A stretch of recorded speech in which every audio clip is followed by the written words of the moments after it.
Jujur mawon kula hadise mustalah hadis kula guru kula almarhum almaghfurlah Romo Yai Jamaluddin Ahmad Tambak Beras.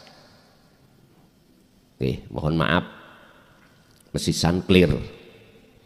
Endi sanatmu? Kadang lak ngono ya wong ya. Sanat keilmuane wis bah ngono. Ora penting, monggo aku niku ora penting. Tapi tak rungok-rungokno kok ngabangno kuping. Ya kuwi kari situk sing aku gak iso jawab. Mboten saged jawab karena memang gak berani jawab. Masih abang tak betah-betahno. Estu tak betah-betahno. Situk mean. Masalah. Assalamualaikum warahmatullahi wabarakatuh. Para pemirsa yang dirahmati Allah Subhanahu wa taala, pada kesempatan kali ini kami akan menyajikan sebuah tausiah dari Kiai Haji Mukhlason Rosid dari Mojokerto. Marilah kita sama-sama menyimak dan mendengarkan apa yang disampaikan oleh beliau. Jamaah ingkang rawuh baik di majelis maupun di luar kulluhum ajmain rahimakumullah. Alhamdulillah, dalam kesempatan malam hari ini kita masih diberikan Allah anugerah dikumpulkan di sini majelis dalam rangka taklim muta'alim yang pada malam hari ini kita akan membahas tentang betul enggak perkara buruk dan baik itu datangnya dari Allah. Betul enggak perkara jelek, buruk dan baik itu datangnya dari Allah, dan manusia tidak punya hak apapun untuk bisa melakukan hal itu. Berkenaan dengan materi pada malam hari ini, Allah memberikan keterangan dalam surat Al-Anbiya ayat 35. Biar clear, api elek iku sangka endi. Sebab dalam bulan kemarin ada salah satu jamaah yang memperdebatkan dan mempermasalahkan kalau buruk dari nafsunya manusia sendiri, kalau baik dari Allah. Berarti ada penguasa ganda. Gusti Allah iku cuman nguasai perkara baik, lah perkara jelek iku yaitu nafsu. Tergantung iman kita jatuhnya di mana. Semua kuserahkan keputusan tentang iman itu terhadap hati panjenengan masing-masing.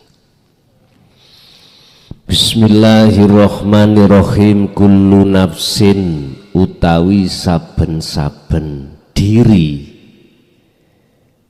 saben-saben jiwa iku dha'iqatul maut, mesti ngalami kematian.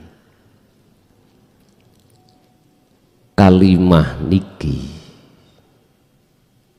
tergantung kita menafsirkan nafsin itu secara dohir jasmani, apakah nafsin secara batin rohani. Tergantung jenengan. Kelas TK percaya Pak, kalau nafsin niki jasad ngalami kematian. Buktinya siapapun kita di dunia ini mesti mati. Entah urusan matinya lewat jalan yang bagaimana jasmaniah ini, berbagai macam cara Allah. Ada yang lewat karena sakit, ada datangnya itu lewat kecelakaan,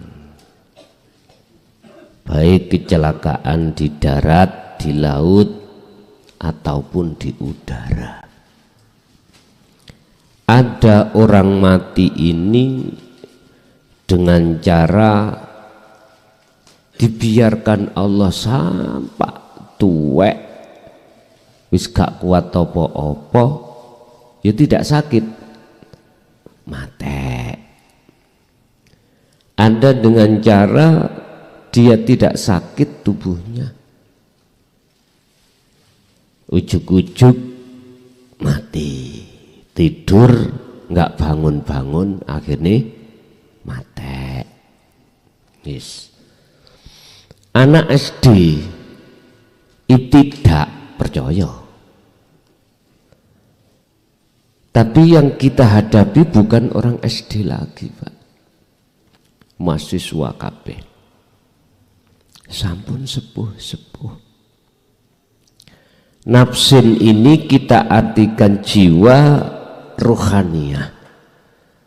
Maksud ruhaniyah dha'iqatul maut, ngalami kematian. Kematiannya hati, kematian ruhaniyah, tatkala jenengan itu lalai pada Allah. Hati ini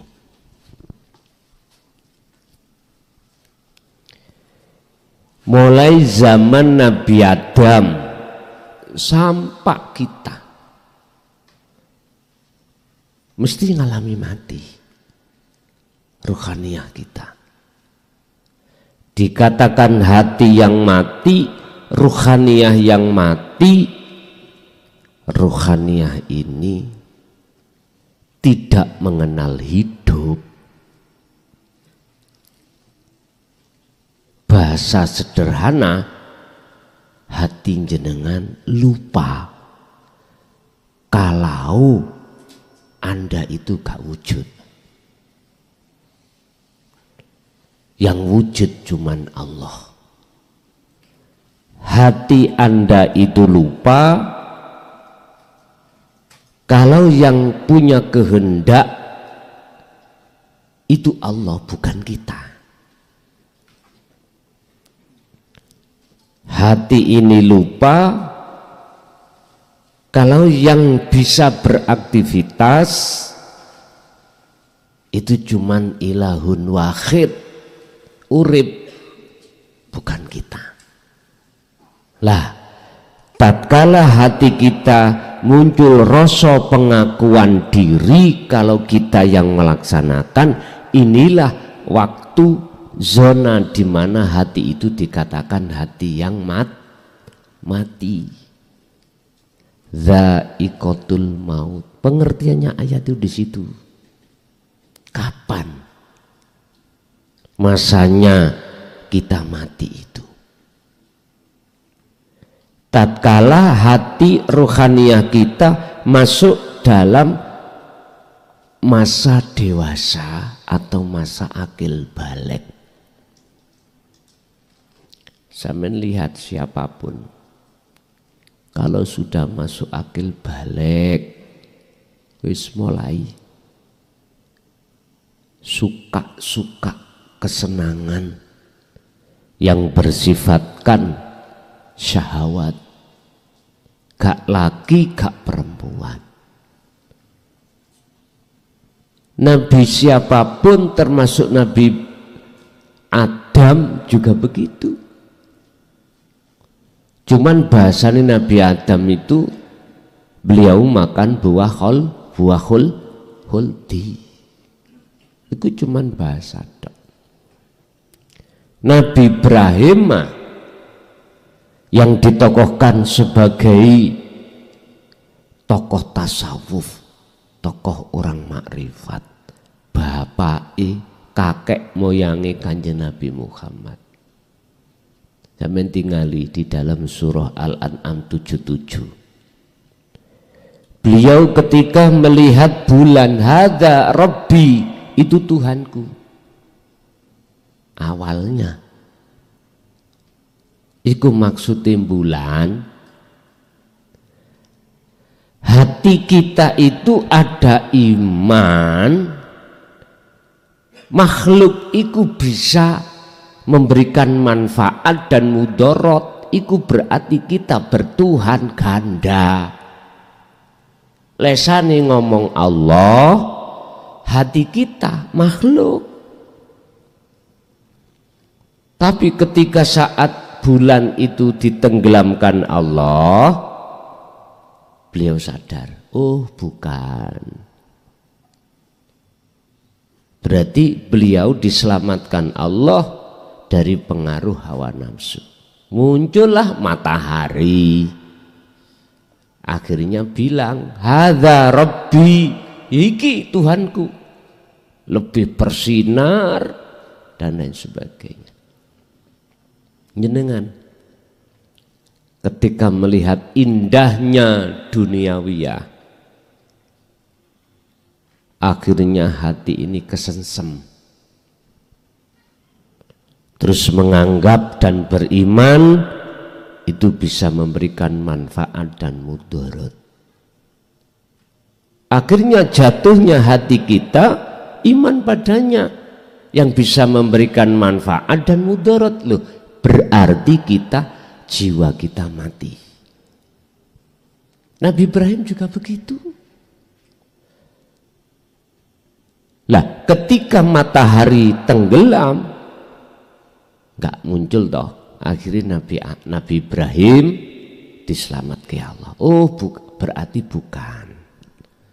Ini proses, Pak. Proses kita. Memang mengalami kematian. Cuman kematiannya berapa tahun?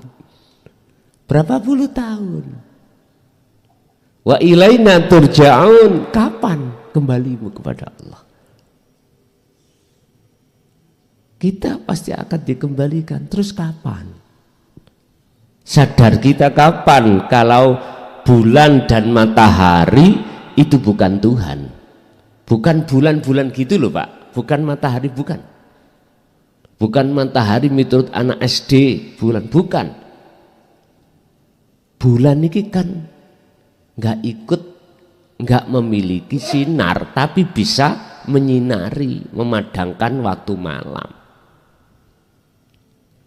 Ini kan pantulan dari sinar matahari.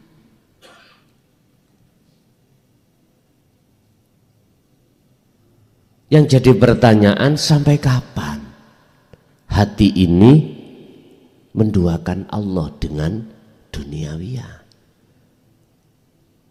Sampai kapan kita menduakan Allah dengan matahari? Wa zujina linnasi hubbus syahawah. Isi daripada duniawiyah minan nisa, garwa, wal banin, anak, konatiril wong kontoro, harta benda. Semua disebut makhluk. Yang makhluk ada dua jenis, bulan dan matahari, materi dan non materi. Pertanyaannya, sampai kapan kita seperti itu? Jawabannya masing-masing kepala. Yang jelas Allah sudah menetapkan kullu nafsin dha'iqatul maut. Ruhaniah kita ngalami kematian. Wis. Urusan berapa tahunnya udah kita tutup. Yang penting masih ada kesempatan sisa hidup kita di dunia ini untuk wa ilaina turja'un, kembali pada Allah. Imannya harus kembali kepada asal yang benar. Caranya bagaimana? Bon, nanti itu sebagai jawaban solusi aja. Kita fokus bahas tentang masalah perkara buruk dan perkara baik. Wana belu lan nguji sapa ingsun Allah kum ing sira kabeh diuji bisyari kelawan perkara elek. Ingsun Allah, aku akan menguji, kami akan menguji terhadap dirimu dengan perkara buruk. Maksudnya bisyari buruk itu macam-macam. Ada 4 makhluk yang Allah jadikan sebagai ujian terhadap kita. Pertama, bala dan maksiat. Ini buruk. Miturut kacamata manusia dikatakan buruk. Bala dan maksiat. Jadi bisyari itu menempati 2 hal, maksiat dan bala. Bala itu ujian yang gak enak. Contoh, garwa sampean ngalor ngidul ngecemas. Nggih. Dikasih belanja 1 juta bahkan 10 juta kurang. Tidak ada rasa terima kasihnya. Mending wong nak ngene pertigan perempat kayak orang matur suwun. Ngoten nggih? Ada yang mengatakan matur suwun Pak Haji. Wah, 2000 regane Pak Ha. Loh, sapa ngerti anak wali liwat? Loh, enggak tahu kita. Iku padha mek donga lho ya. Padha mek donga. Garwa kita dikasih sak wulan 1 juta mecoco wae. Basa dikasih 10 juta mensem tapi jawabe gak enak. Seulan maneh ngeten nggih Pak nggih. Gak mesti sama. Sing suami dimasakno ngene ya dianggap gak cocok kae. Kurang pedes lah, kurang asin lah. Mangkan ibu jenengan nek masak sampean tuki bapak iku uyah ambek lombok. Nek kurang asin ben ngambil uyah, nek kurang pedes ben nyeklus lombok. Wis ngoten mawon mboten susah-susah. Lu eneng lho wong, ada seorang suami itu ngecemesan iku wonten. Ada, Pak. Tapi wong lanang wong wedok ngecemesan iki biasa anake cerdas.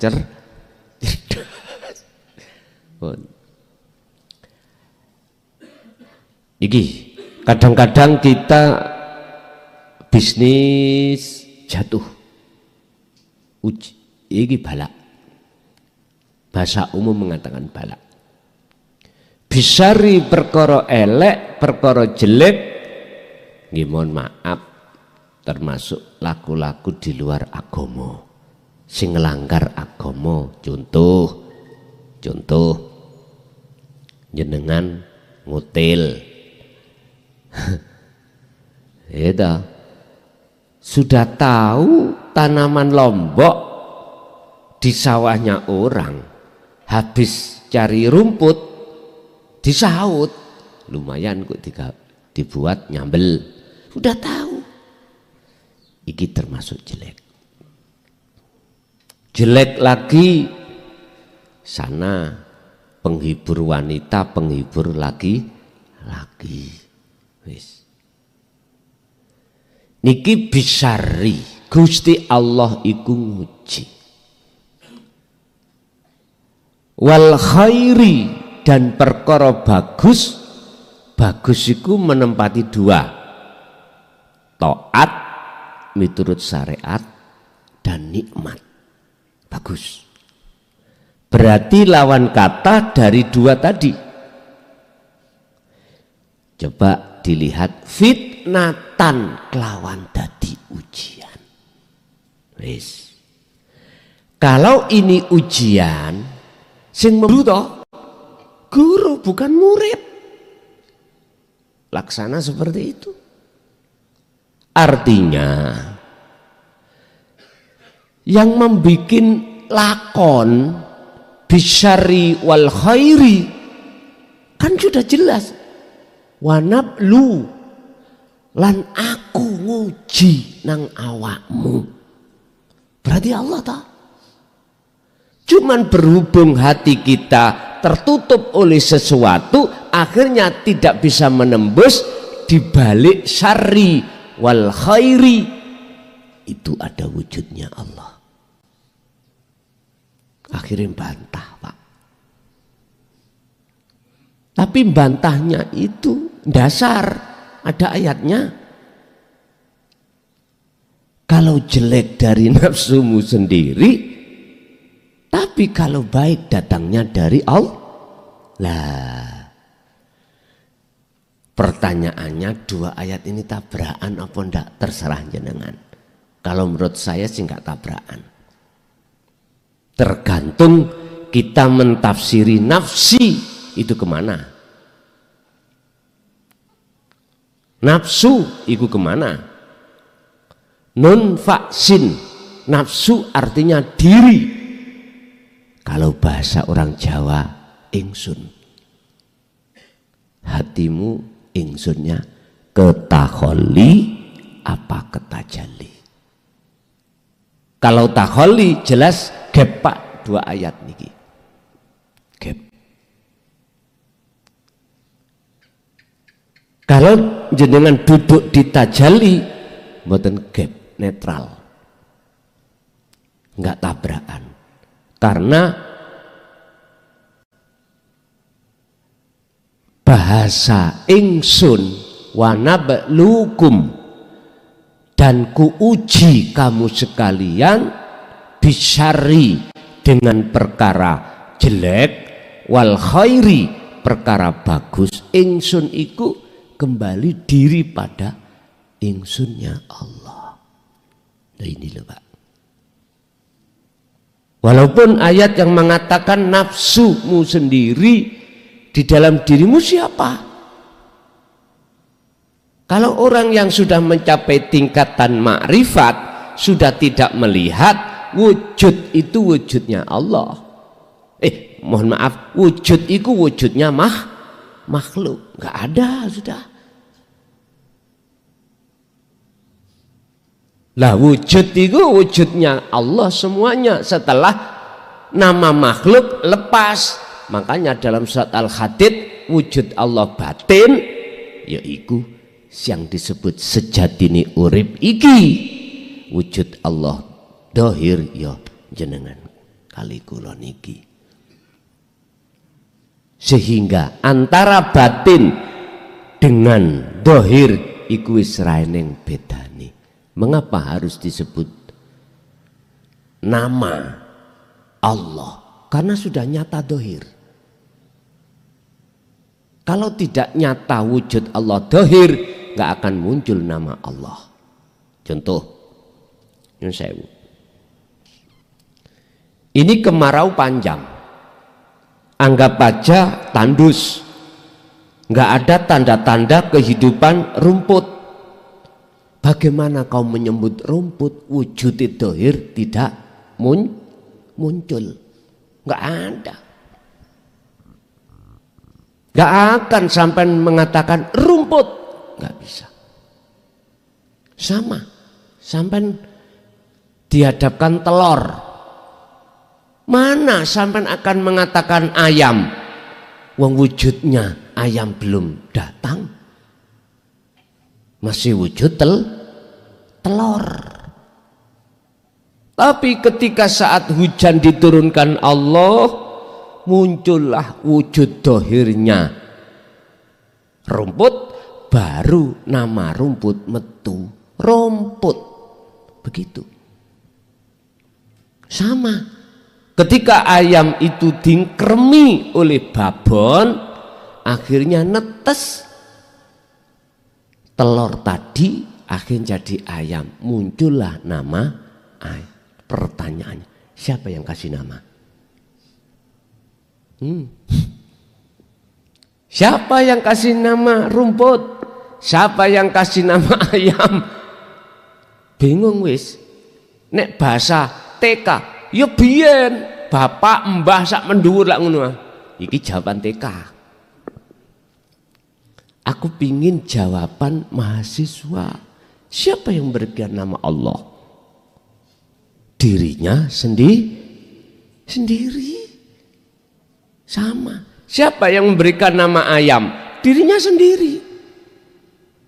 Tandanya apa? Berkokok. Siapa yang memberikan nama kucing? Dirinya sendiri. Tandanya apa? Meong. Makanya nek sampean krungu meong, gak mungkin, "Hei, petekmu makan apa? Makan ikan." Gak mungkin toh. Mesti ngomong kucingmu. Lah ngoten toh? Gak mungkin. Ngomong pitikmu. Oh ngeong kok pitik. Yes. Niki Pak, muncul nama Allah itu karena sudah nyata wujud dohiri Allah. Wis, urusan wujud dohir Allah, wis iki sampean kesaai, ya. Wujud nyatane dohir Allah sing durung dong, lebokno kesak kancingen. Sibukno kholwat, dzikir sirul asar, ben cetuk ketemu nang wujud nyatane batin Allah dulu. Dengan sendirinya nanti jenengan akan paham wujud dohir nyatane Allah. Gak usah dibuat pusing.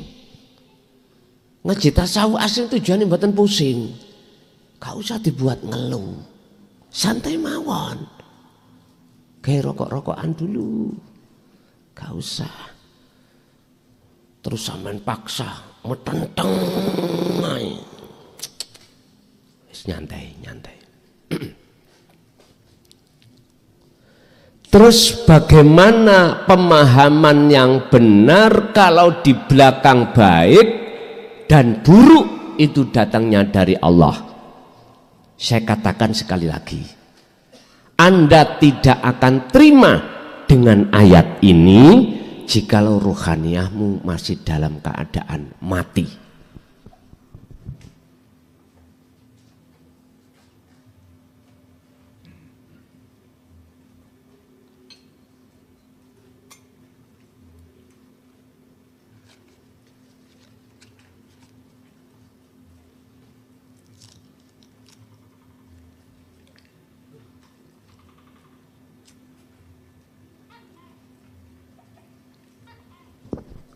Sekali lagi,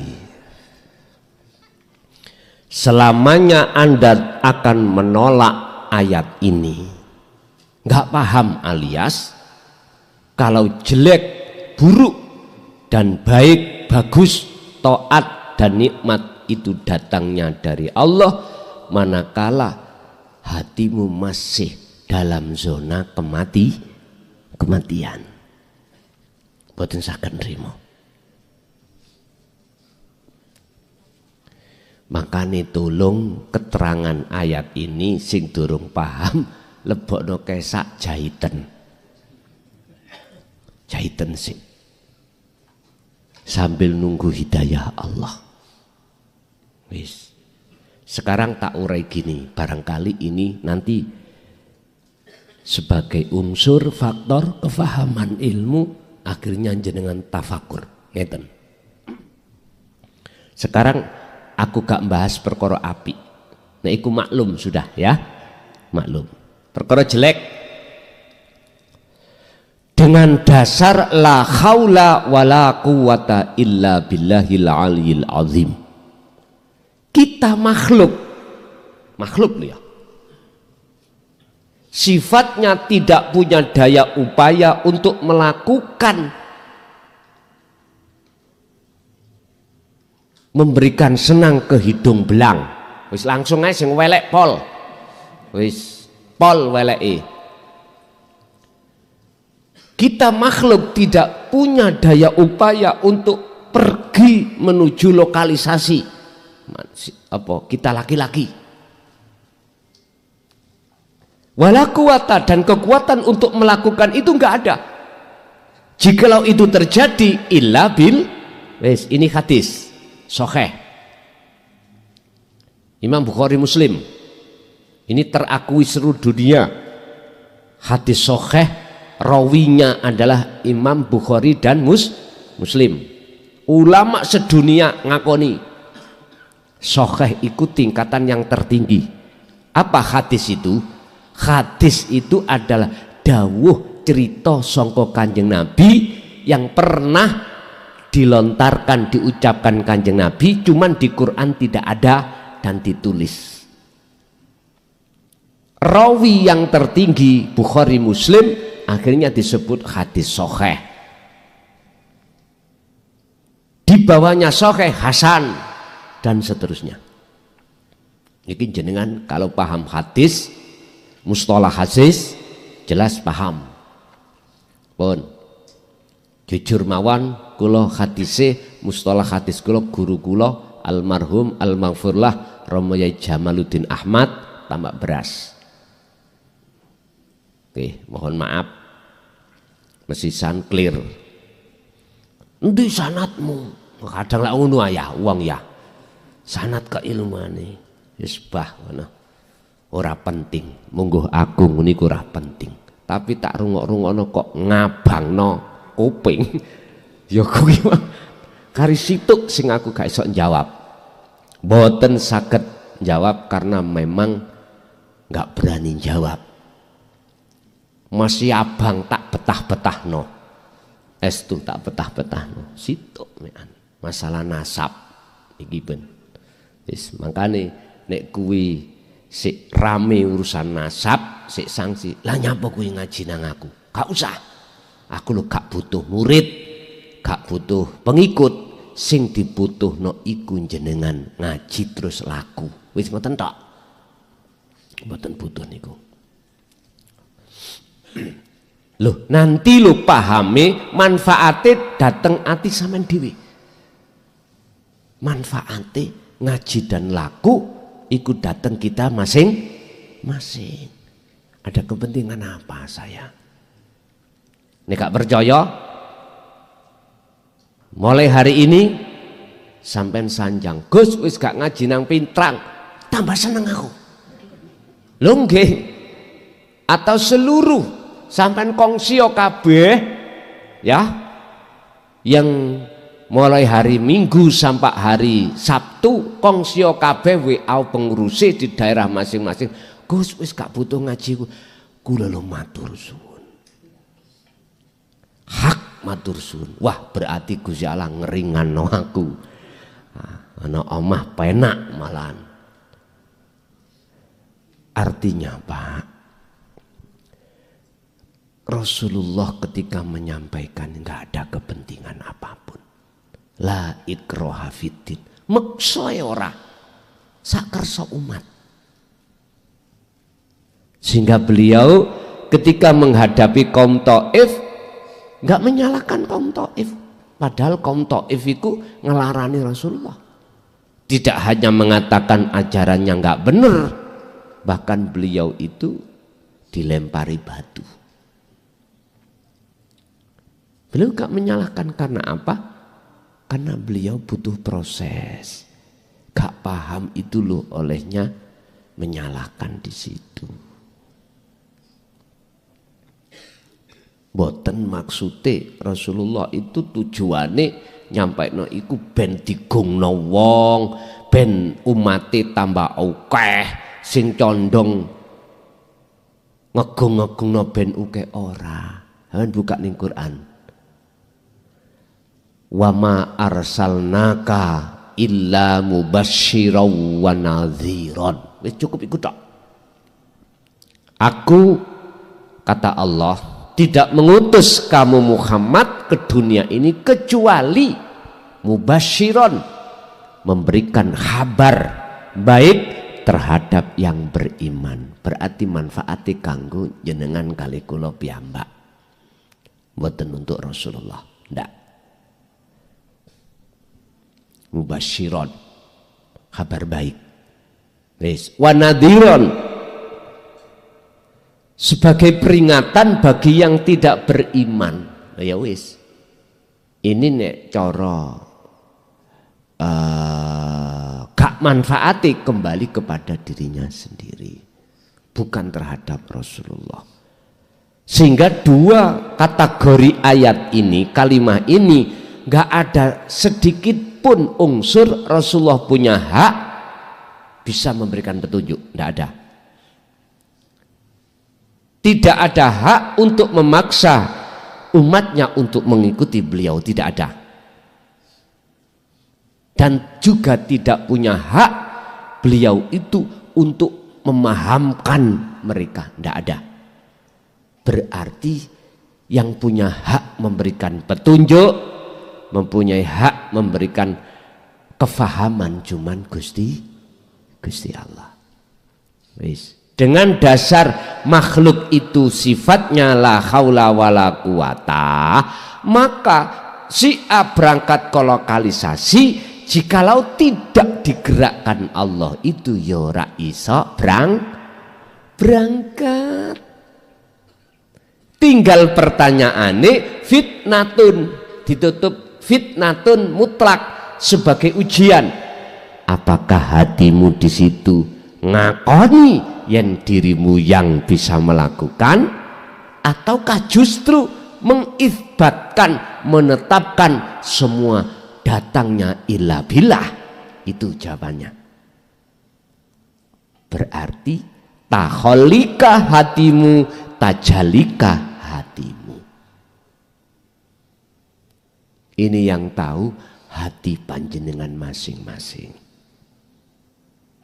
Saya katakan sekali lagi, Anda tidak akan pernah bisa hati duduk di tajali menetapkan akunya Allah selama jiwa ini masih kegolong jiwa yang mati. Betul sakit. Wis, iku wis mesti seperti itu. Tapi jikalau hati kita sudah tidak ada di dalam masa kematian, berarti hidup, maka otomatis tajalli. Wis. Sebetulnya Pak, bukan persoalannya yang dibicarakan itu baik buruk. Baik buruk kan jenengan menamakan. Kita menamakan baik karena nyatane dohir baik. Buruk karena nyatane dohir buruk. Iku pandangan manusia. Sekarang pandangan Allah bagaimana? Kita mandang nang Allah. Jangan hanya mandang dari sisi manusia, syariat, tapi pandanglah dari sisi Allah, hakikatnya bagaimana. Yang mestinya harus kita urai adalah apa maksud Gusti Allah menggerakkan si A laku jelek, si B laku bagus. Apa tujuan Allah? Apa maksudnya? Ini yang harus kita urai. Bukan mempersoalkan nek apik teko Allah, nek jelek teko nafsunya diri manusia sendiri. Bukan itu. Kalau kita membahas dan gegeran masalah apik elek itu tadi, sama halnya kita telah menduakan Allah dengan yang lain yang bisa berkuasa. Wis, sampean ngen-ngen dhewe gini kok ya umpama sik dereng dongae ya sembuh gak ngerti. Nek dibanding ngambek zaman dulu saknisoris di bawah tahun 2014 kita mendapatkan keterangan tentang ilmu tauhid itu berbahasa kinayah isyarah. Sekarang sudah terang-terangan. Yes. Semuanya aku kembalikan pada Allah sendiri. Bapak Ibu hadirin, jadi yang dimaksud itu tadi datangnya dari Allah. Jikalau hatimu sudah tidak mandang makhluk, hatimu tidak akan bisa memandang makhluk alias hanya memandang Allah jikalau hatimu, jiwamu sudah tidak mati lagi.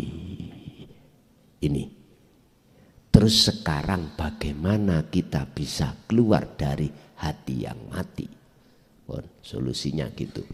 Biar nanti sampean clear, oh iya bener ya, elek api itu kok Gusti Allah ya. Mana nanti? Ngeten Pak. Allah sudah mendatangkan utusannya untuk membawa hidayah dan petunjuk buat kita. Huwaladzi arsala rasulahu bil huda wa dinil haq aidinut tauhid. Dialah Allah. Maksudnya Allah itu bukan nama, ya. Wujud nyatane Allah yang mengutus utusannya dengan membawa hidayah petunjuk bil huda wa dinil haq dan membawa agama yang benar. Ternyata agama benar di sini adalah aidinut tauhid, agama sing ngajarno hati jenengan untuk mengesahkan Tuhan, mengesahkan Allah. Itulah dinut tauhid, itulah Islam. Agama manapun jenengan tatkala ada pengajaran untuk mengesahkan pada Tuhan, itulah Islam. Ya ini Islam yang sebenarnya. Inna dina indallahil Islam. Ya ini. Mohon maaf, saya tak berpendapat. Jikalau gak cocok pendapatku, buangan. Secara fisik kita Islam, sesuai panutan hukum syariat. Tapi jikalau ruhaniah kita menduakan Allah, bukan Islam yang dimaksud dalam Al-Quran. Inna dina indallahil Islam. Gak terima rapopo, tolakan. Keterangan ini tolakan. Bahkan bila perlu anggapan sesat, rapopo, tidak apa-apa. Ad-din, din iku agama. Agama iku wadah. Kalau boleh saya katakan, tapi yo jangan disamakan loh ya. Istilah bahasa organisasi. Nama. Lah Gusti Allah ngekei wadah iki isinya apa? Isinya apa? Sebelum agama yang diemban dan dibawa oleh Kanjeng Nabi Muhammad alias Nabi Isa sampai Nabi Adam, agamane apa? Agamanya apa? Wadah.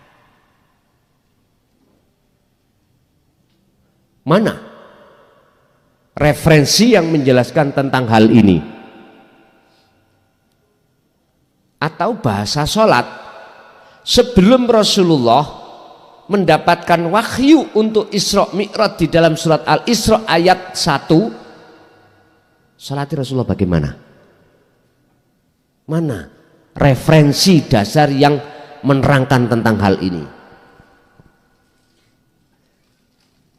Ojo menengahi ulama ini. Para imam-imam yang merasa dari tokoh dan ditokohkan ini sampai ngomong. Aku bertanya, jenengan ngomong. Yun sewu. Berhubung jenengan gak gelem ngomong, tak ngomong. Nggak bisa enak toh? Kula eling SMP ning Pondok Darul Hikmah biyen kula duweni guru namanya Pak Ishak. Mulang fikih. Ngeten. Nek ana santri gak gelem takon, ditakoni dhewe. Takon-takon dhewe, dijawab dhewe. Beliau sampun almarhum. Ngeten, Pak. Apa sholatnya Kanjeng Nabi sebelum Mi'raj? Apa agamanya para nabi dan rasul sebelum Nabi Muhammad? Tak jawab. Mengapa di dalam Al-Quranul Karim ketika membahas masalah sholat itu selalu memakai kalimat koma, tidak fa'ala? Enggak, dingen-ngen. Padahal fa'ala melaksanakan, sedangkan koma menjaga.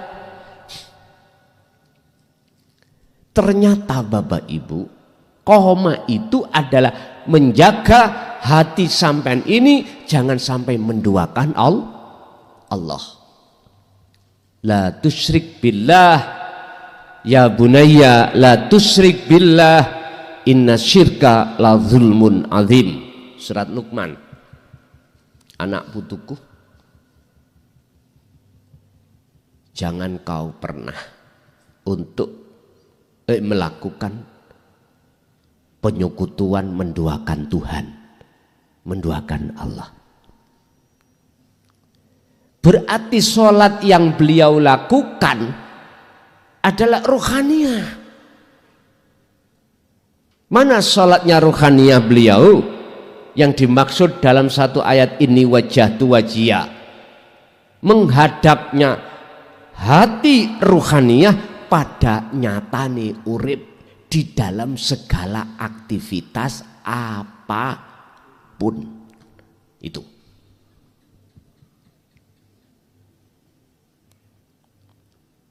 Akhirnya muncullah surat Al-Isra ayat 1 sebagai wahyu perintah untuk Rasulullah Mi'raj mendapatkan tugas sholat 50 waktu yang pada akhirnya menjadi 5 waktu, akhirnya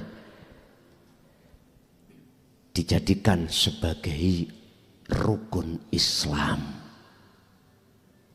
Rukun Islam, sholat secara fisik. Lah ruhaniyah kemana? Udah. Sekarang agama yang dibawa oleh para nabi dan rasul sebelum Kanjeng Nabi agamane apa? Sama dengan Kanjeng Nabi. Islam, tapi Islam yang mana? Sampai bukalah sejarah ning Quran tentang para nabi dan rasul, hanya satu. Anikbudullaha wastanibut tauhid. Ajaran yang mengarahkan jenengan ini untuk menyembah terhadap anikbudullaha. Ijun sewu namanya walaupun tidak Allah, tapi maksud substansinya adalah ilahukum ilahu wahid, Tuhan yang Maha Esa. Wong Jawa gampang, sholat daim yang tujuannya adalah untuk mencapai kesadaran mutlak bahwasanya kita makhluk sadar tidak wujud, yang wujud hanya urip. Lah ini, makanya kita tidak akan bisa ahad ke zona ahad manakala dalam diri kita masih terasa wujud kita itu sebagai makhluk. Gak bisa. Makanya dijadikan sebagai harga mati oleh Allah. Jikalau Anda ingin bertemu Allah, tidak ada selain Allah dalam hati sampean. Wala yusyrik bi'ibadati rabbihi ahada.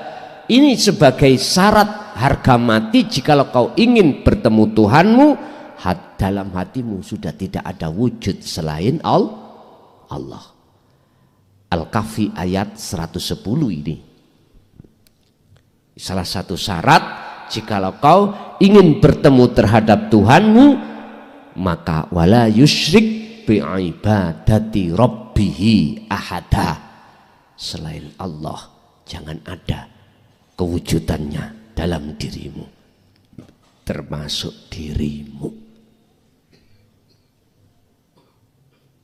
Jadi kita akan bisa paham sepaham-pahamnya, baik dari secara ilmiah ilmu ataupun laku, manakala hati Anda sudah keluar dari kematian. Cara keluar dari kematian, jenengan ini harus bertauhid, titik. Terusnya ayat, liyudhirahu ala dini kullih. Didatangkan keterangan ini untuk mengalahkan ajaran-ajaran yang sebelumnya kita menganut ajaran kolonial, di mana ajaran yang kita menduakan Allah. Wis, saya tidak menyebut agama Pak ya, dari agama mana enggak. Mana ajaran yang mendoktrin, mendogma Anda bahwasanya selain Allah itu bisa memberikan manfaat dan mudarat, sirnakan. Kalau miturut makna dari murad liyudhirahu ala dini kulli, agama yang mengalahkan agama yang sebelumnya. Ngerti loh? Saya tidak bicara agama, saya bicara ajaran. Tauhid didatangkan oleh Allah lewat Kanjeng Nabi niki untuk mengalahkan ajaran kita yang sebelumnya kita diajarkan untuk beriman pada selain Allah. Contoh, apa Pak niki?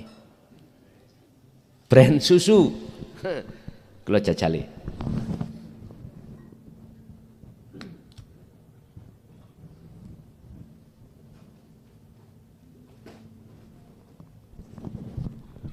Gurih.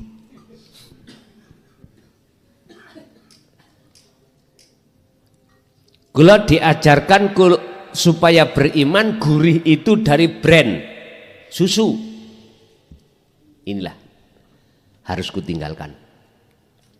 Kalau diajarkan, mohon maaf jangan tersinggung.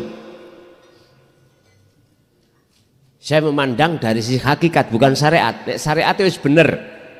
Memang kalau tidak minum brand ya gak terasa gurih. Cuman kita nggak sadar di dalam brand itu siapa, ada siapa. Sebab tidak ada tempat sejarum pun kecuali dipenuhi wujudnya Allah. Jenengan kan di framing dikongkon beriman sing jabut nyawa malaikat Isra. Lah ngoten nggih.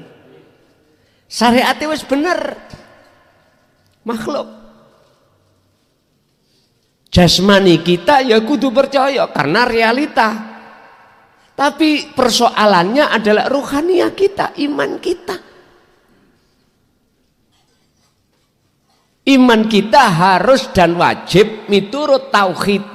Makanya dikatakan mengesahkan Allah itu jangan ada malaikat, jangan ada selain Allah. Mengesahkan itu apa toh, Pak? Mengakadkan Allah dari segala hal apapun. Hati kita wajib beriman, yang menjabut itu hanyalah Allah. Ben rodok ben supaya tidak kuping panas gini loh Kang, sederhana. Malaikat secara syariat bener, tapi nek gak dikongkon Gusti Allah ning kuno nek gak ono Allah apa iso. Malaikat sebagai makhluk iku iso laku dhewe. Wis ta tafakuro ngen-ngeno bener apa gak. Lagi cara jawaban sing padha entengi. Iya ya, tak pikir nek Gusti Allah gak ngongkon, nek Gusti Allah gak gerakno malaikat ya ora iso. Sebab Qur'ane mengatakan Allahu khalaqakum wa ma ta'malun. Nek hadise la haula wala quwwata quwata illa billah. Iya tak rasa-rasano ngaji nih ya ono bener. Kat biyen ya. Cuman Anda barusan sadar lah ngoten toh. Sama Pak jenengan. Dulu kita juga gitu, berontak. Awalnya berontak. Tafakkur Anda yang seperti itu jangan berhenti. Nanti Anda akan diberikan petunjuk Allah sendiri untuk sampai pada kebenaran mutlak. Akhirnya ajaran tauhid ini Anda tadinya menolak, akhirnya sebagai makanan pokok. Sedina ae nek mboten ngrungokno ngaji ngelu Pak. Lho nggih, nek pun kadung gandrung mboten penak. Estu sampai ada yang diperjalankan Allah ngarit lho. Nggowe apa jenenge iki ning kuping niku? Headset. Nggih. Headset. Bahkan tadi pagi itu saya dapat tamu dari Mojo Agung. Anaknya. Tapi sing gandrung wong tuane. Tapi matek pun wafat. Sampun enggak salah 7 harinya. Terus rawuh madosi medet teng griya kula. Kala wau kepanggih.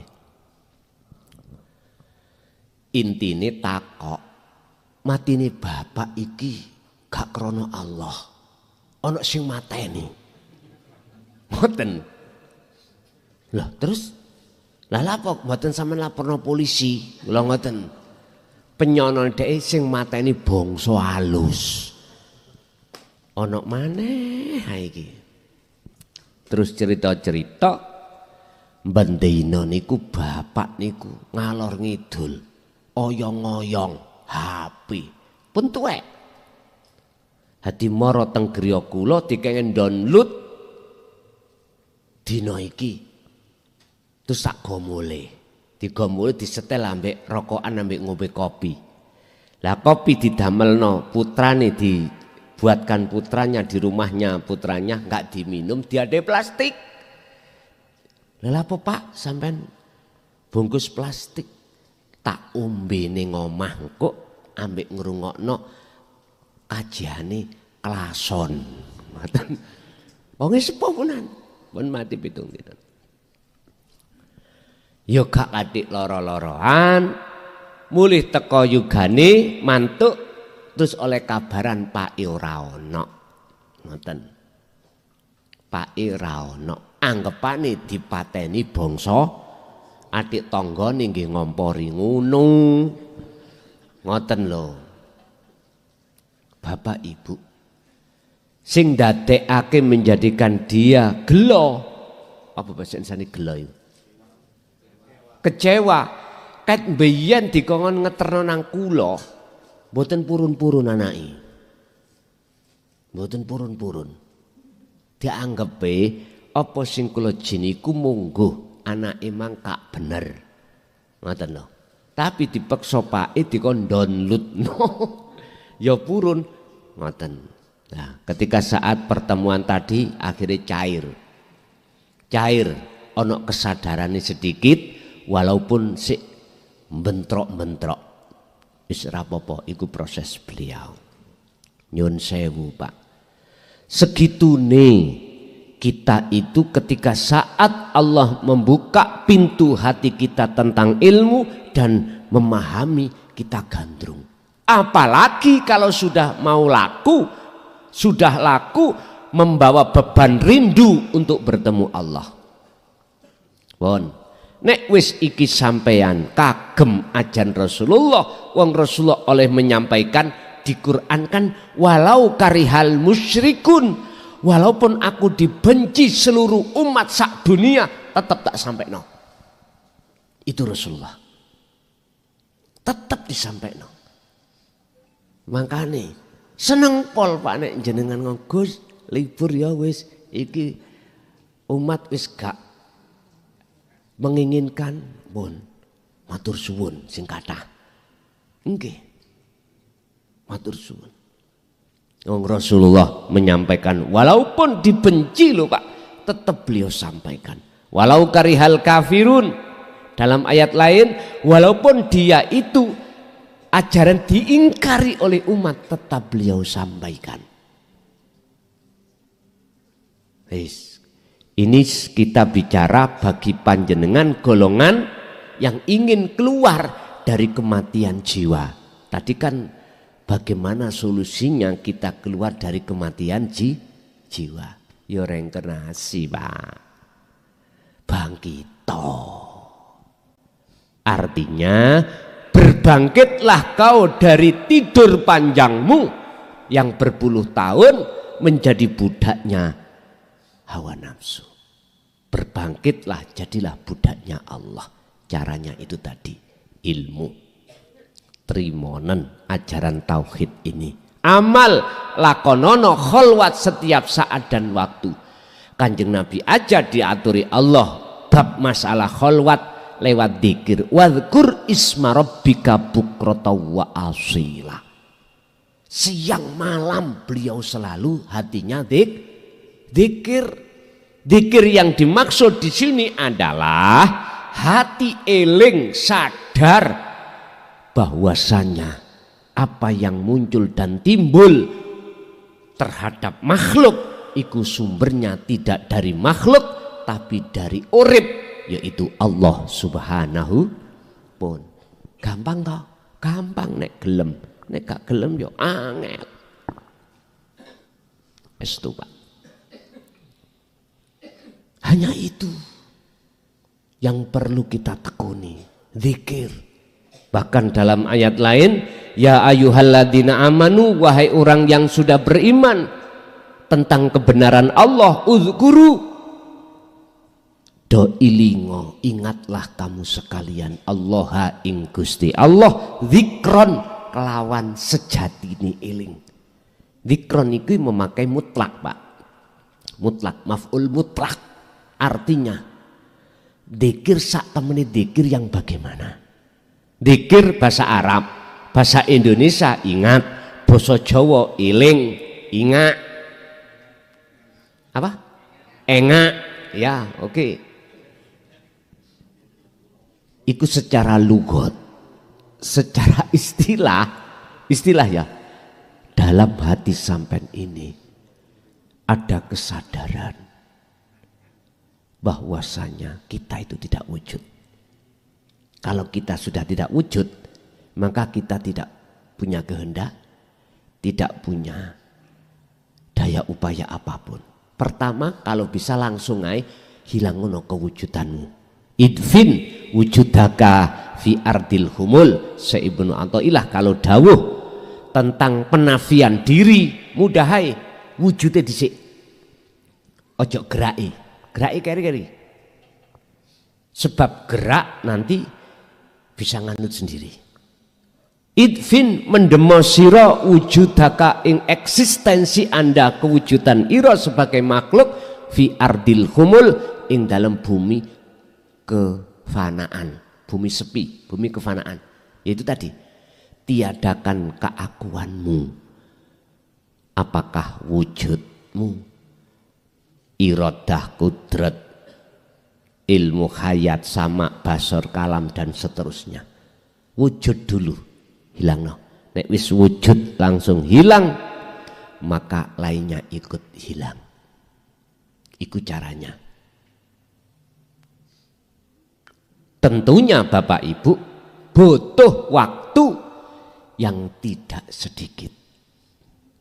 Butuh waktu tidak sedikit tiap hari. Makanya, wahai orang yang beriman, ingatlah kau pada Tuhanmu dengan ingat yang sebenar-benarnya ingat, kathiron turkang saukeh-ukeh, sebanyak-banyaknya. Berarti sejati dzikir adalah kesadaran mutlak dalam hatimu bahwasanya apa yang muncul dan timbul diri makhluk itu songko Allah. Setelah itu wujudnya makhluk tiada, itu wujudnya Allah nantinya di situ Pak Bos. Ngoten lah. Wis, nek wis ana kono gendeng-gendeng wis tah. Hati sampean mesti jadab. Urusan akal melok jadab apa jari Gusti Allah. Hati mesti jadab. No nikmat. Kau no barang nikmat kecuali bertemu Allah. Pun ya niku solusinya. Fasabbihuhu, apabila dalam hatimu kemasukan lagi, fasabbihu, bersihkan lagi. Dikron bukrata wa asila, baik siang maupun malam. Berarti cara bersihkannya kembali kepada zikir.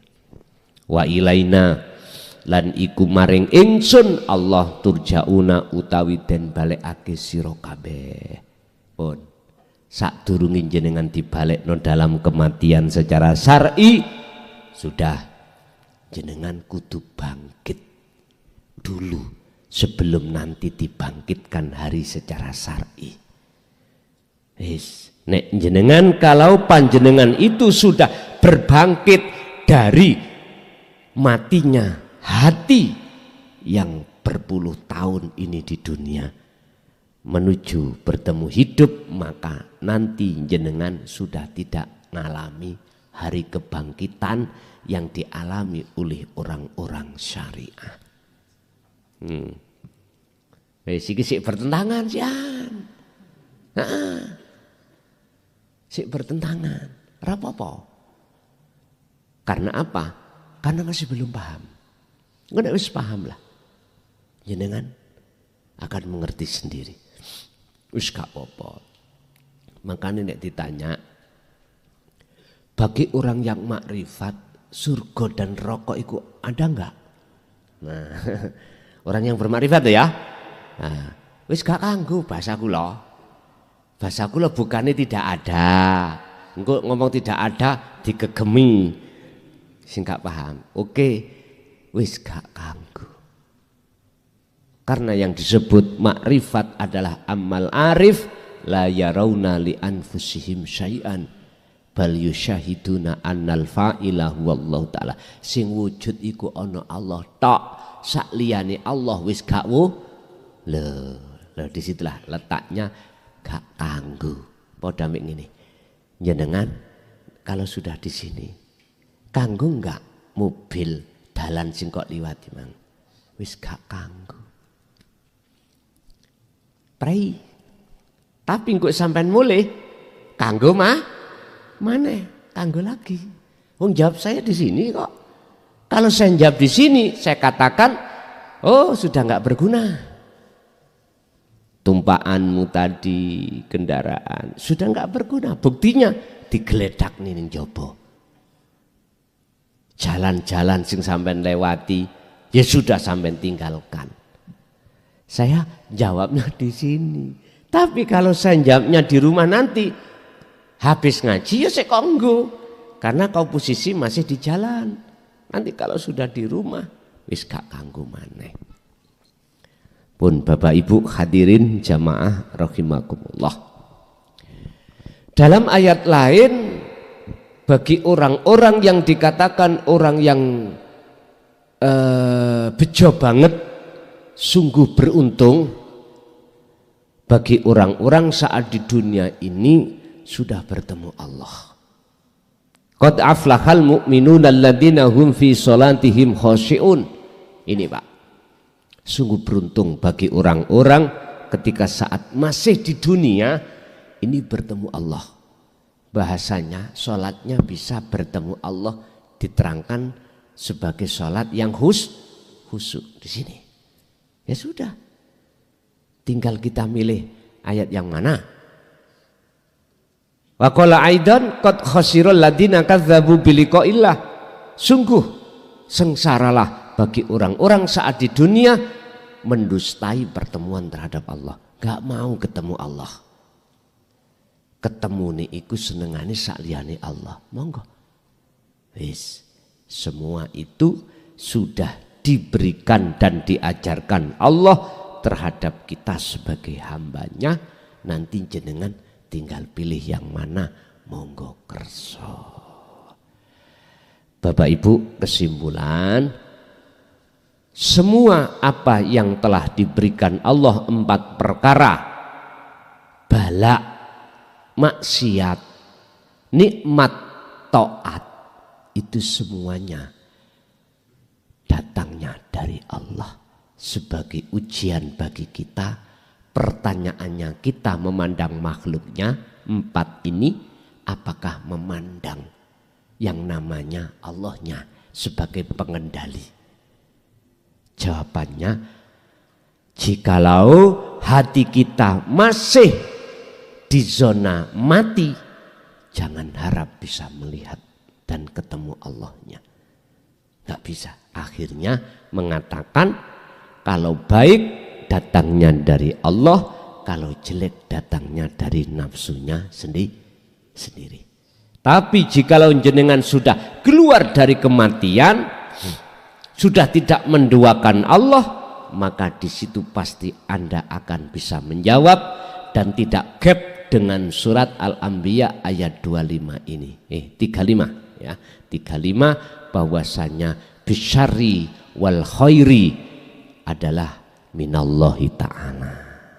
Bapak Ibu hadirin jamaah rahimakumullah, itu apa yang Allah berikan pemahaman dalam kesempatan malam hari ini terkait masalah buruk dan baik itu datangnya dari Allah, dijadikan sebagai ujian buat kita, tergantung kita memandang makhluknya atau memandang Allahnya. Oke, kita masuk pada sesi tanya jawab. Barangkali ada yang perlu ditanyakan, monggo kami persilakan.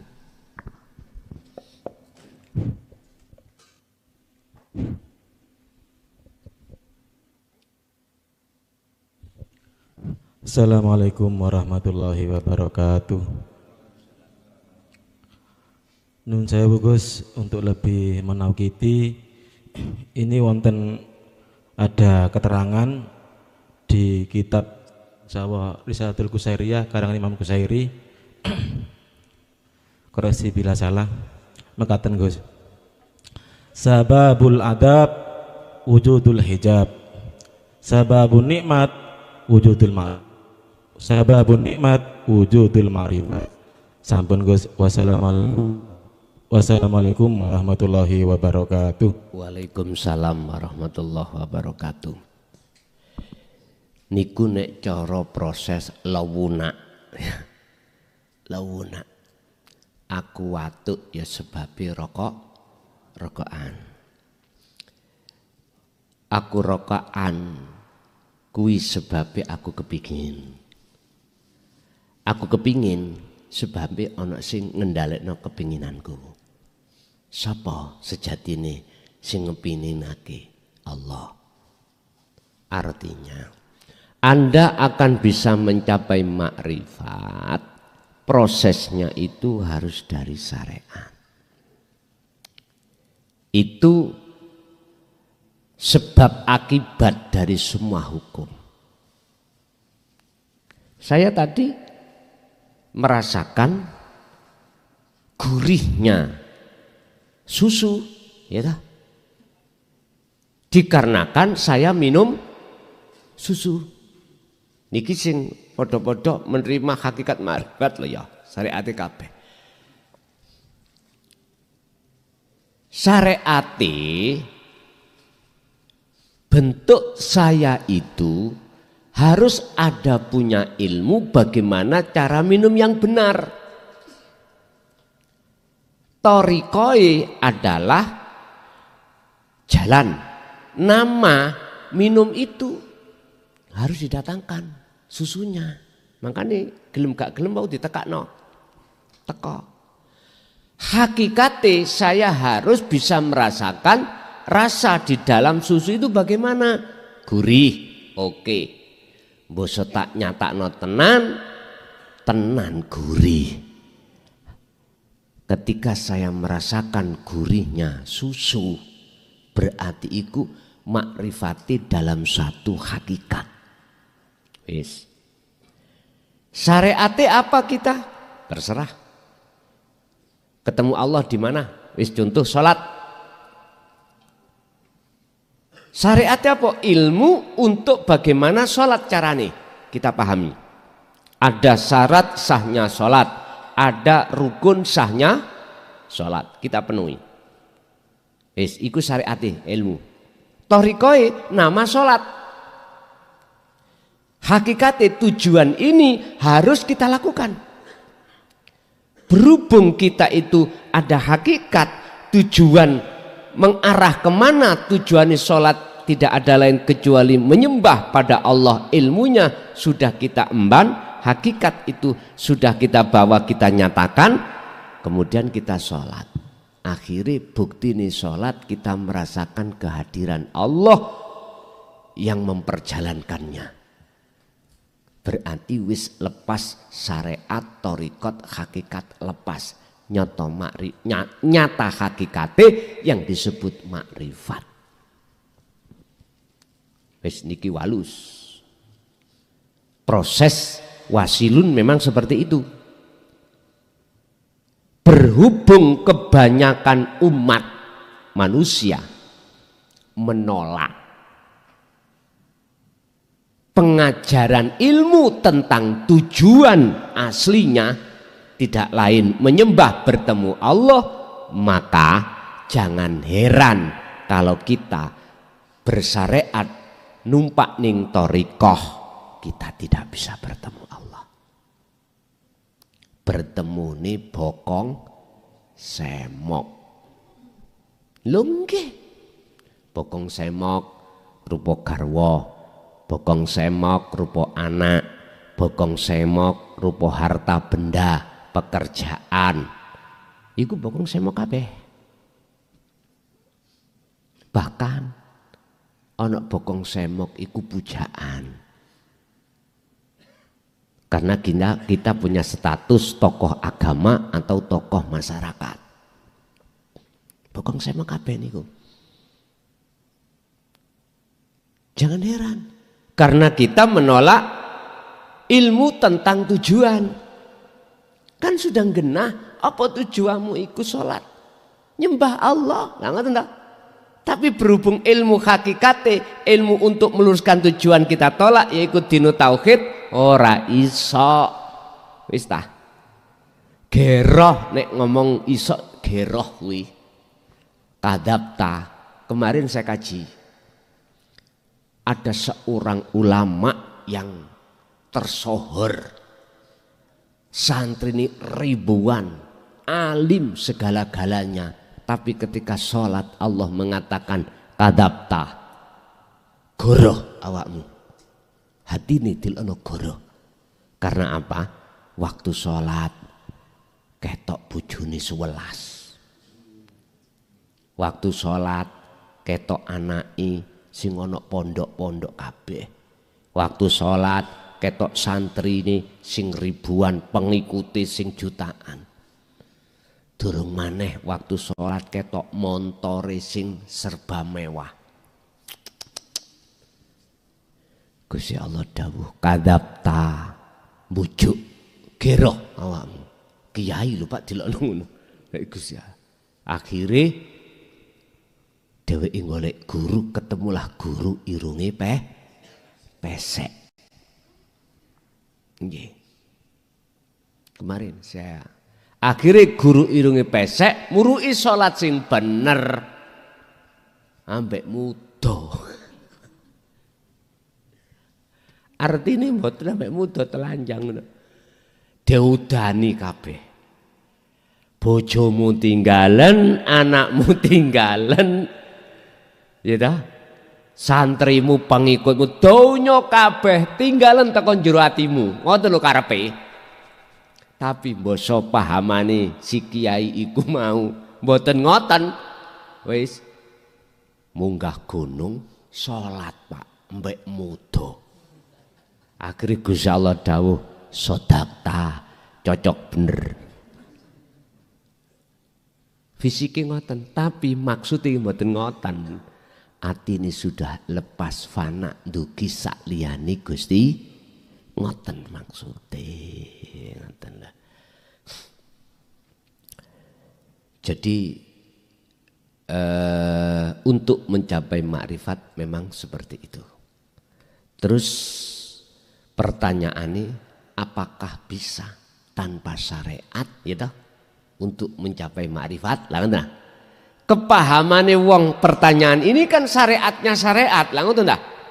Lho jenengan dahar lho syariat. Ilmu untuk dahar syariat. Ilmu untuk kerja syariat. Ilmu untuk aktivitas apapun syariat. Lah thariqoi iku nama sebuah aktivitas, iku thariqah. Thariqah iku jalan, hada sirat. Ini jalan. Bagaimana jalan ini jadi mustaqim? Yo innallaha rabbi wa rabbukum fa'budu. Yo atimu kudu satu titik nanggone sejatine urip. Wis. Surat Maryam ayat 36 niku tadi. Jawab saya, yo gak iso. Cuman syariat ini adalah seluruh aktivitas apapun ilmunya namanya syariat. Lah nama aktivitas itu adalah thariqah. Laksana sampean ke sini, yo gak iso sampean niku lepas dugi kendaraan. Kendaraan niku syariat. Walaupun sepeda pancal, walaupun sandal, iku sampean iki ya tumpahan. Bisa lepas dugi thariqah? Enggak. Pada saat jenengan masih belum ning makrifat, masih perlu, nggak bisa sampean lepas dari thariqah. Mangan, nama makan itu thariqah. Wis. Lah hakikate adalah tujuan. Lah tujuan sampean kemana? Wa ma umiru illa liya'budullaha mukhlishina lahuddin hunafa'a wa yuqimus shalah wa yu'tuz zakat wa dzalika dinul qayyimah. Mana agama yang lurus? Yaitu tadi, hanya menyembah. Berarti aktivitas apapun jenengan, jikalau hati jenengan iki estu makrifat pada Allah, maka inilah yang disebut dinul qayyimah. Wis, agama sing lurus. Kalau jenengan sudah membawa hakikat tujuan ini dan sampai pada tujuan, maka thariqah syariat pada saat jenengan sudah sampai di situ makrifat, mboten kanggo. Syariat wis gak kanggo. Mun salah paham. Detik-detik sampai sudah ada di sini, maka sepeda mobil gak kanggo. Di sini loh ya. Detik-detik sampai iku bertemu Allah di makom musyahadah, maka syariat thariqat hakikat wis gak kanggo. Tinggal makrifat ketemu. Nanti jenengan apabila turun lagi ya sik kanggo. Sehingga bahasa sederhana maksudnya gak kanggo iku diparkir, mboten naon, mboten dibuang, tapi diparkir sebab nanti dipakai lagi. Lawang jasmania sampai mari sholat selesai toh, engko lak keluar ganti aktivitas lain, lah ngono ta? Lah maka syariat thariqat isi kanggo pada saat itu. Tapi secara ruhaniyah lho ya, niku jasmania, ruhaniyah selamanya gak kanggo. Karena posisi ruhaniyah jenengan ini kalau sudah di musyahadah, ya selama-lamanya di musyahadah. Urusan jasmaniyah jenengan kali kula di alam muhadharah atau alam mukasyafah, ya terserah. Otomatis syariat thariqat sik kanggo. Sehingga bisa kami tarik kesimpulan, pandangan orang lain sampai niki bersyariat dan berhakikat, tapi pandangan Allah ruhaniyahmu sudah gak kanggo. Paham maksud kula nggih? Oh, doyan mangan ngono kok jare wis mak repot. Mak repot, mak rifat. Iki orang lain memandang. Tapi ruhaniyahmu sudah tidak mau lagi berbicara dengan selain Allah. Walaupun jasmaniyahmu bicara pada selain Allah. Inilah wali sing disingitno Gusti Allah atas kewaliannya. Ngoten niki. Niki. Wali sing disingitno oleh Allah, disembunyikan oleh Allah atas kewaliannya terhadap orang lain. Wah, enak ngeten iki pun. Nggih, lanjut.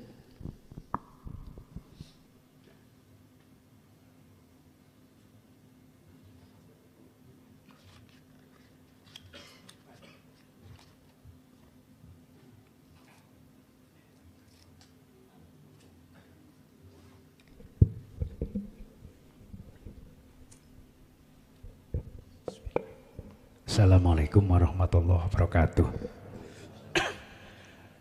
Derek tanglet guys, niki babakan sholat. Sholat itu kita mulai dengan takbir dan salam. Namun dalam pergerakan ini ada beberapa sab-sab. Yang pertama yang merukukkan aku Allah. Yang kedua yang merukukkan Allah. Yang ketiga kok tambah gendeng Gus. Jadi yang ruku Allah, yang tambah itu tambah sampel. Lah pertanyaannya, apakah itu benar? Yang kedua, apakah itu termasuk yang dinamakan khusyuk atau yang lain? Saya kurang tahu. Terima kasih Gus, itu aja. Assalamualaikum warahmatullahi wabarakatuh. Waalaikumsalam warahmatullahi wabarakatuh. Orang ingin mendapatkan mutiara di dasar laut, orang itu harus tenggelam semakin ke dalam menuju dasar laut. Wajib. Karena mutiara itu adanya di dasar laut. Urusan jenengan mlebu sak kapale terserah. Terserah jenengan. Nek cara kula, kapalku tak delen ndukur. Kula silem tanpa nggo baju, telanjang malah lebih enak. Tapi harus punya akses. Jika matek tengah dalan, berarti harus bawa tangki isi oksigen. Iki kan tamsil Pak, paribasan. Jenengan pingin makrifat harus punya akses. Kalau nggak punya akses, bongko tengah dalan, gendeng. Akhirnya larinya ke Menur. Sebelum sampai ke begal ambek bongso halus. Apa aksesnya kita? Buka ayat 87 surat Al-Anbiya.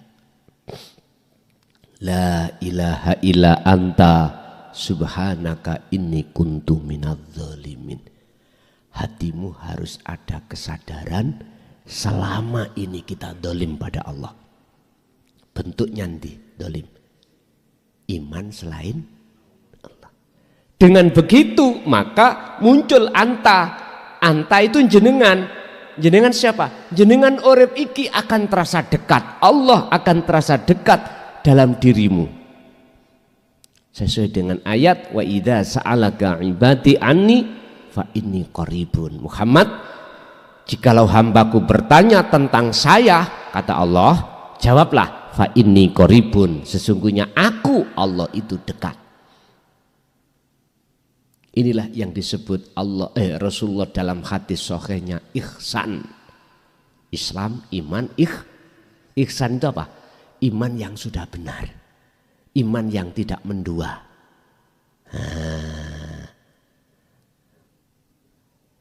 Kita akan terasa Allah itu dekat dan tidak ada selain Allah jikalau Anda membawa akses sirul asar. Titik.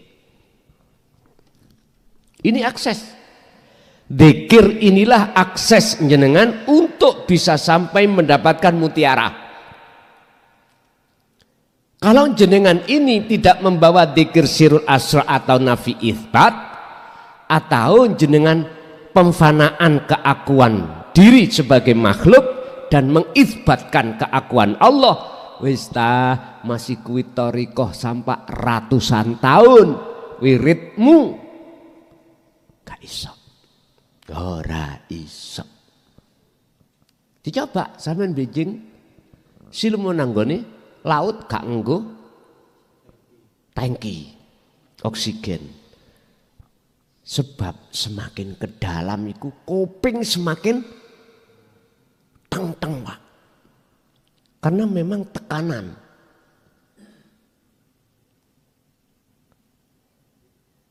Apalagi jenengan gak iso ngelangi.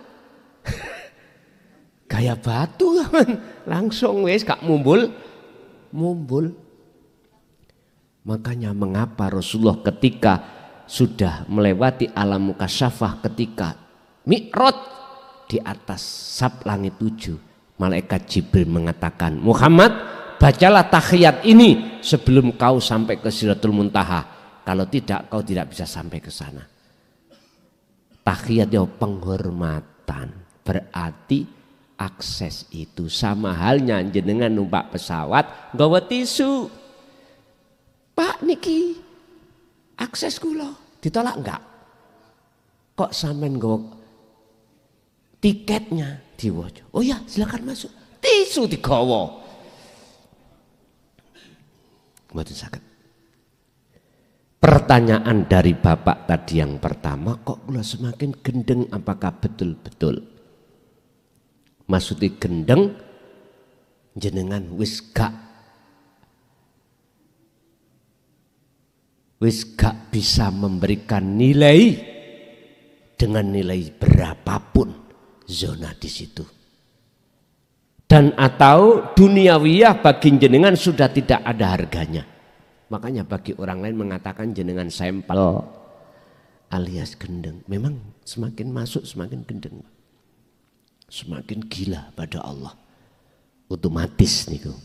Jadi benar jawaban saya. Jadi tadi aku nih makhluk takholi digerakkan oleh Allah hidup. Oke, masih ada dua. Saya suwe aku nih makhluk hilang lewat proses takhali duduk kita jali aku nih Allah. Kok tambah gendeng? Iya, memang seperti itu. Karena jenengan ini asalnya dari anak kecil, fitrah, ra ngerti apa-apa, terus masuk balik, ngerti apa-apa, akhirnya kembali lagi. Anak kecil mana ra ngerti apa-apa. Wis gak rumangsa ngerti. Nek mau waktu balik ke atas, jenengan sih merasa diri kita ngerti apa-apa yaiku. Bon. Yang kedua, terkait masalah khusyuk. Gini kuwi khusyuk. Jenengan sudah tidak ada iman kalau selain Allah wujud, yaitu khusyuk. Itulah khusyuk. Gambarane wong salat wis gak merasa jenengan yang melakukan salat. Yaitu khusyuk.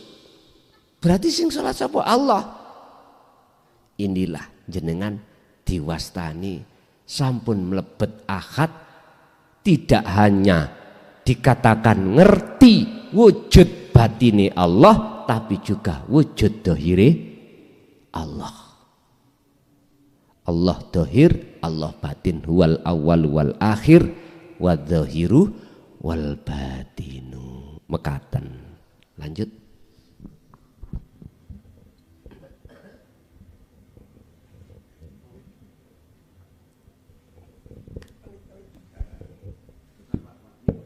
Assalamualaikum warahmatullahi wabarakatuh.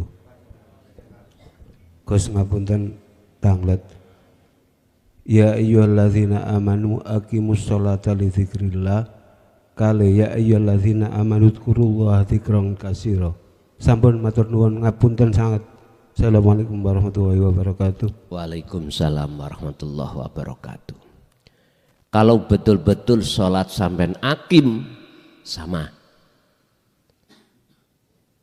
Cara fungsinya maksudnya kedudukan sama dengan jenengan iki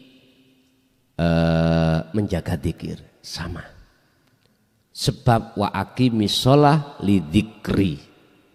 Tujuan jenengan salat li dzikri semata-mata eling menyang ingsun.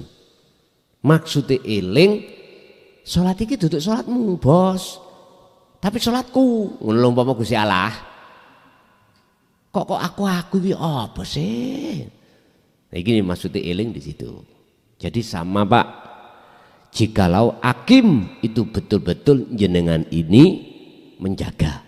Menjaga berarti akim maksudnya adalah jenengan itu ingat kalau itu bukan jenengan yang bisa melakukan sholat. Mekaten.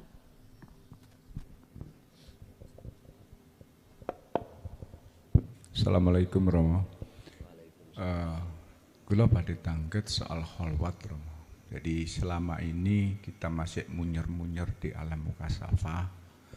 Jadi kita saat kholwat itu masih di alam mukasafah. Yang lihat itu semuanya memang makhluk halus semua itu. Spontanitas kita memang pertama ada rasa takut. Setelah itu kita langsung spontanitas itu yang kita baca. Itu lari ke ayat kursi. Setelah itu kita langsung entah itu jin, entah itu apa, itu terus melihat, terus. Tapi dalam hati kita itu kadang-kadang rasa takut itu ada, tapi terus. Terus ternyata akhirnya spontanitas kita membaca itu. Nah, itu gimana, Rom? Assalamualaikum warahmatullahi wabarakatuh. Waalaikumsalam warahmatullahi wabarakatuh. Kita mengapa kok baca ayat kursi? Karena dulu kita didoktrin setan jin minggat nek diwacana ayat pun kula mboten bantah mboten Pak. Setahu saya malah dia iso maca ayat kursi. Nggih ngapunten Kang Ada. Siapa si Ajazil yang pada akhirnya disebut iblis? Itu asal muasal penasehatnya para malaikat. Penasehat. Berarti penasehat itu luwih alim daripada yang dinasehati yaitu malaikat. Makanya dia merasa alim akhirnya berani menentang penciptaan Adam oleh Allah. Ngentene, heta Gusti.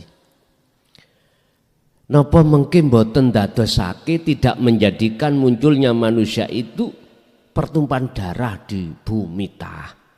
Jenengan kok ajengin, panjenengan kok mau menciptakan manusia. Apakah boten cukup? Tidak cukup. Kami malaikat setiap saat mensucikan panjenengan. Gusti Allah dibadai. Lah gendeng sing ngeten iki. Iki bahasane bos iku dibantah oleh karyawan. Lah wong karyawan gak ngerti karepe bos. Mobil yang sudah dicuci, ya, sudah dicuci. Dikon nyuci mana? Karyawan bingung, lah pas sudah dicuci kok dikon nyuci lagi. Berhubung karyawan tidak memahami apa maksud bos, mesti berontak. Jawab, "Hei bos, ini tadi enggak, kan sudah dicuci, mengapa harus dicuci lagi?" Gak tahu toh. Jane ngono. Sebagai karyawan ijo ojo kakean Cocot. Wis jalakno ae apa kata bos. Nek kakean bantah, sampean kok di PHK men. Lho nggih. Sebab apa di dalam pikiran bos itu enggak sama dengan pikiran jenengan. Enggak sama. Apa yang dimaksud kehendak Allah itu tidak sama dengan apa kehendak kita. Karepe kita kan gini. Enak moh gak Gusti aku iki mbok ya nek rapi oleh bojo sing ayu. Sing wedok yang ngono olehna sing ganteng, sing sugih dan lain sebagainya. Basa lain dino kita dijodohno sing gak cocok ning atine awak dhewe. Tapi kelakon wong tuane. Le, rabi le. Aku wis dijodohlane, wis dijodoh sendiri. Wis. Lah, si Le itu sudah punya pacar, cocok wis. Tapi di mata keluarga ditolak. Waduh, mau tak tolak orang tua, mau saya lakoni aku kadung cocok ambek pacarku. Terus yang mau saya nikah ini orangnya kok gak cocok ambek aku. Niki namanya si malah kamu. Mau ditolak itu orang tua, nggak ditolak, dilakoni itu nggak cocok dengan hatiku. Wistah. Kita sebagai anak nggak ngerti apa sing dadi karepe wong tuwa. Pak, aku takok. Ada orang tua itu menyengsarakan anak? Nggak ada. Kalau nggak percaya, ibu habis nyusoni anake, obongen anake, ada? Nek pancen ada, iku berarti wong tua gendeng, gak waras. Gak ada bu. Orang tua itu tega dengan anak. Sama, Allah juga begitu. Sama. Walaupun kita itu dikasih perkara yang gak enak, itu bentuk kasih sayang Allah.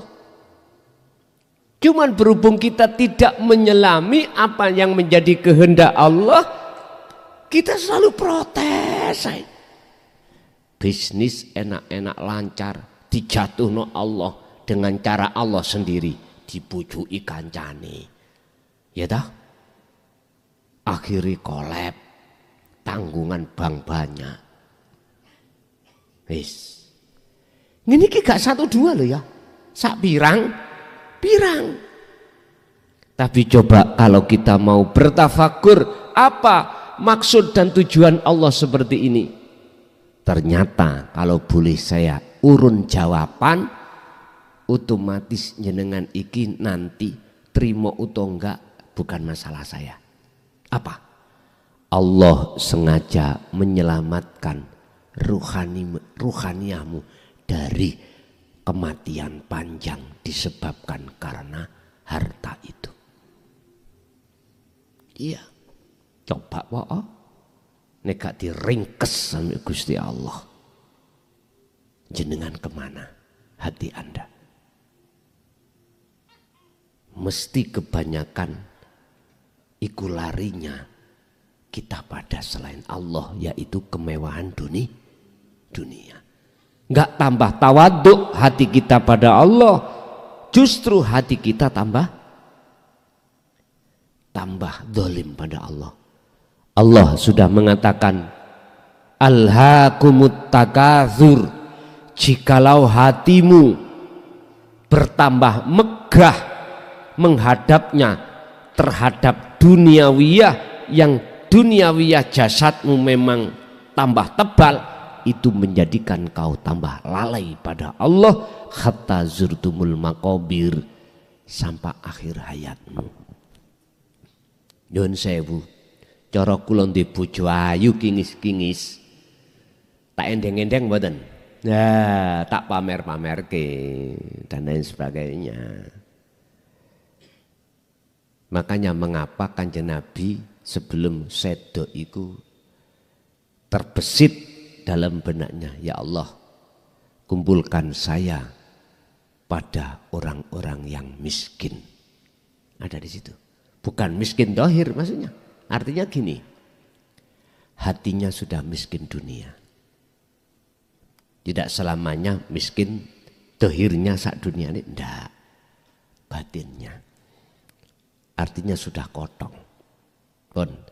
Dulu Pak, memang kita didoktrin ayat kursi itu untuk ngusir jin dan iblis setan. Tapi setahu saya tambah alim. Tambah alim. Lah, terus bagaimana ketika kita khalwat, terus di situ kita dihadapkan Allah, dibuka alam kasaf. Solusinya bagaimana biar kami itu nggak muter-muter di situ, masuk di alam musyahadah. Pegang teguh tali Allah. Faqadis tamsaka bil urwatil wuthqa lam fisomalaha.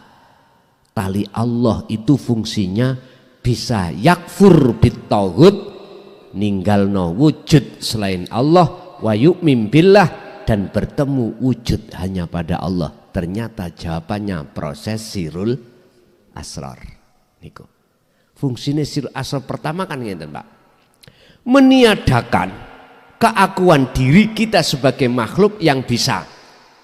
Dan atau kita harus memandang di dalam makhluk apapun itu yang berperan adalah Allah. Lah, ketika ketemu jin, ketemu iblis, kok jenengan mandang Allah, nama jin iblis lenyap. Akhirnya tinggal nama Allah. Lah, nama Allah inilah nanti jenengan akan diseret Allah di alam kefanaan, baru musyahadah. Niku carane praktis, Pak. Terus pertanyaan ini, apakah ketika saat itu sirul asrar tasih emut? Lah ngoten nggih. Tasih emut. Wis. Sing gawe, sing bersihno ati sampean saka wujud sakliyane Allah, asli bukan kita. Allah sendiri.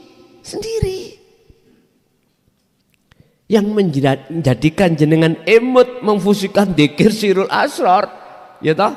Atau tidak, siapa? Allah sendiri. Jadi di situ, Pak, kata-kata emut itu bukan berarti maksudnya sampean eling pesanku bawa dzikir sirul, enggak, dengan sendirinya. Nanti kalau fungsinya sirul asrar itu berlaku, maka jin dan iblis itu tiada. Yang nyata adalah wujud dohir dan wujud batin Allah. Mohon. Tandane ya napa niku mengki? La khaufun alaihim walahum yahzanun. Hati sampean wis gak ana barang wedi. Tatmainnul qulub, hati sampean hanya yang berlaku rasa nyaman, tentrem, damai. Saya qulu alladzina qalu udkhuluha bisalamin aminin. Jenengan masuknya itu dalam keadaan aman, santau, begitu.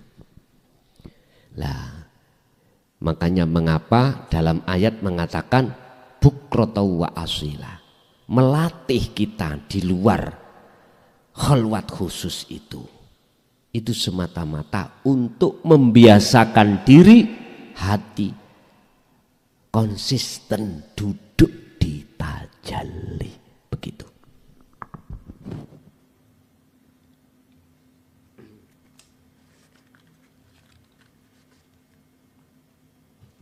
Oke, tasih wonten mungkin Ibu barangkali.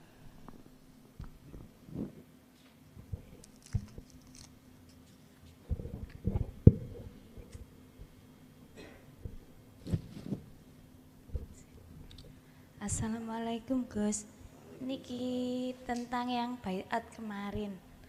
Niku kan ada bilangannya.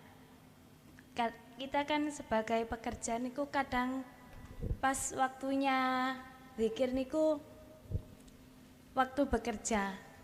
Sedangkan pada jumlahnya niku mboten tentu. Kadang mboten napa? Nggih, mboten tentu. Mboten nyukupi waktune. Nggih.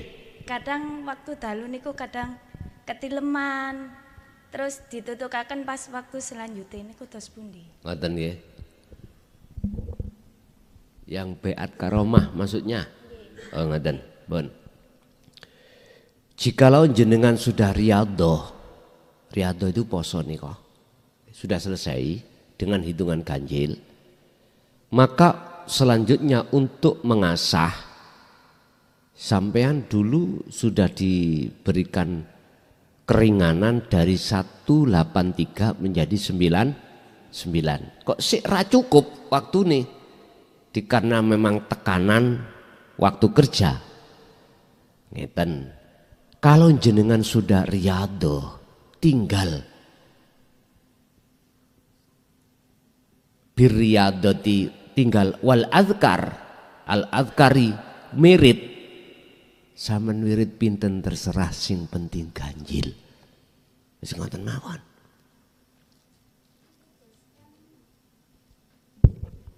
Kadang kan waktu nyambut damel iku mboten emut jumlahe ngoten lho Gus, sak melampahi ngoten. Oh ngoten ta, wis sak kersa. Gusti Allah lewat keterangan dik wingi meringankan segala hal apapun terhadap diri manusia, karena Allah tahu, alima, ngerti sapa Gusti Allah kelemahan dari semua hambanya. Pun penak ya, pol penaki nggih pun Pak. Bu, ngoten. Mboten napa-napa, sing penting sudah riyadhah mekaten. Lagi?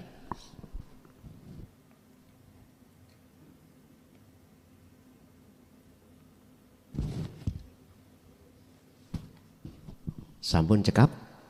Nggih. Pun Bapak Ibu hadirin, monggo kita tutup Suratul Fatihah. Mugia semua ilmu apa yang Allah berikan estu-estu bagi kita dan keluarga kita dan anak keturunan kita, menjadikan anak keturunan yang solih dan solihah. Lahumul Fatihah. Alhamdulillahirabbil alamin. Demikianlah tausiah dari Kiai Haji Mukhlason Rosyid, yang mana beliau adalah pengasuh Pondok Pesantren Jaya Baru yang terletak di daerah Mojokerto, Jawa Timur. Tepatnya yaitu ada di Kecamatan Bangsal, Desa Sumbertebu, Jalan Perjuangan. Beliau adalah ulama sufi, ulama tauhid yang mengajarkan ilmu-ilmu tauhid dan tasawuf, yang mana dalam ilmu ini juga berkaitan dengan ilmu leluhur Jawa, yaitu yang mengutamakan ajaran kebatinan. Ilmu tasawuf dan tauhid ini adalah ilmu yang bertujuan supaya seseorang bisa mencapai ma'rifatullah atau ma'rifat kepada Allah, atau biasa disebut oleh orang-orang Jawa ilmu sejati. Dan ilmu tasawuf atau tauhid ini mengajarkan supaya manusia tidak tersesat nantinya. Tahu sejatinya diciptakan itu harus bagaimana, dan ketika sudah meninggal dunia harus ke arah mana jalannya. Semoga apa yang disampaikan oleh beliau Al-Mukarram Kiai Haji Mukhlason Rosyid benar-benar bisa bermanfaat bagi kita semua dan bisa menjadi penerang perjalanan hidup kita di dunia dan di akhirat kelak. Demikian, semoga bermanfaat. Wa'afu minkum. Assalamualaikum warahmatullahi wabarakatuh.